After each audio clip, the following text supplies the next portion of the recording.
my name is Ellis, and I'm very pleased to present EdgeSafe, the stage safety product. As most of you will be aware, the current recommended procedure for reducing the risk at the front edge of stage is to paint a thin white line. In practice, this is very inefficient. It gives very little visual indication at the front edge of stage and provides no physical barrier. To these ends, I decided I could design a product that would be effective and practical.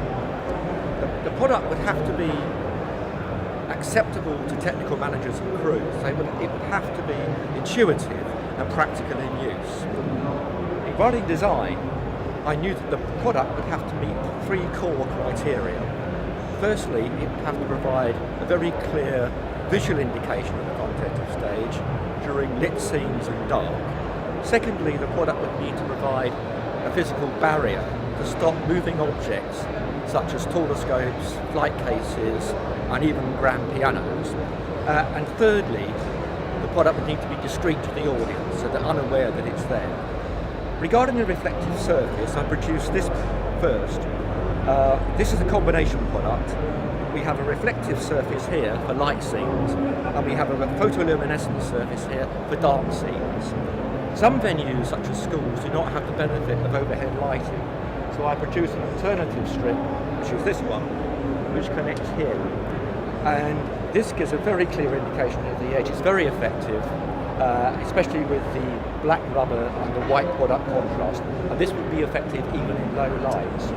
The second aspect of the product is the design of the wedge. To this end, I had to firstly source a product that would be effective at being robust and also impact resistant.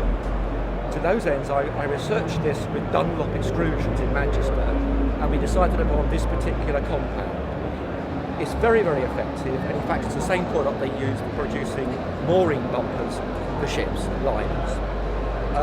Having got the product in mind for the wedge, the third aspect was to get the dimensions of the back edge so that it was big enough to give me the mass of rubber that I require, but low enough to not impede the view of the audience.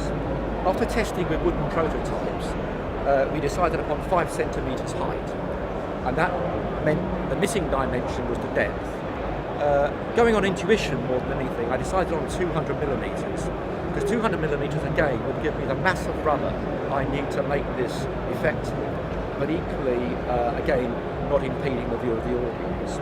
So, having got the 200 millimetres depth, the 5 centimetre height, it then became a job to design the construction of the wedge. And I'll turn this here so you can see the profile. The first aspect of the wedge is that I decided to make this section 5 by 5. It's actually a solid rubber block and is highly effective in terms of impact resistance. The second aspect of the design was to decide on where to position the reflective surface. I realised that if I positioned this reflective surface directly vertical, the visual impact to people on the stage was limited, it reduced it. So hence, this is now placed at an angle and is visible to everybody on the stage constantly. The next aspect of the strip was to have a horizontal area about 1 inch deep. And that houses the fixing elements of the product, which we recommend using 1.5 inch size 8 screws or M8 bolts.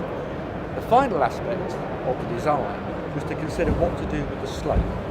And so now that I feel this product would have been effective even if there's been a level slope, but I felt I could put better design into this and make it more effective. Hence, you'll see that this is now ridged in a structure that imitates really speed bumpers and is very effective in taking the momentum out of products when they hit it or moving objects.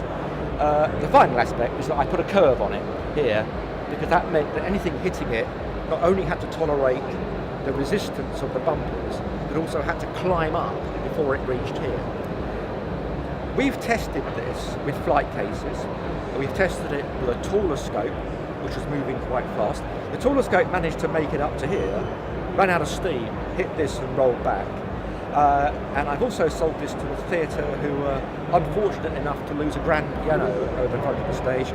They have this, and they've tested it, and they said that they feel that no amount of force would now push the grand piano over this edge. In fact, they even felt that if they pushed it hard enough, the front leg of the piano would break off before it went over. We've had a huge amount of response to this. It's a universal piece of kit. The first commercial client was the Grand Opera House in Belfast, but this will equally work well on a rock and roll stage at Glastonbury. Thank you very much.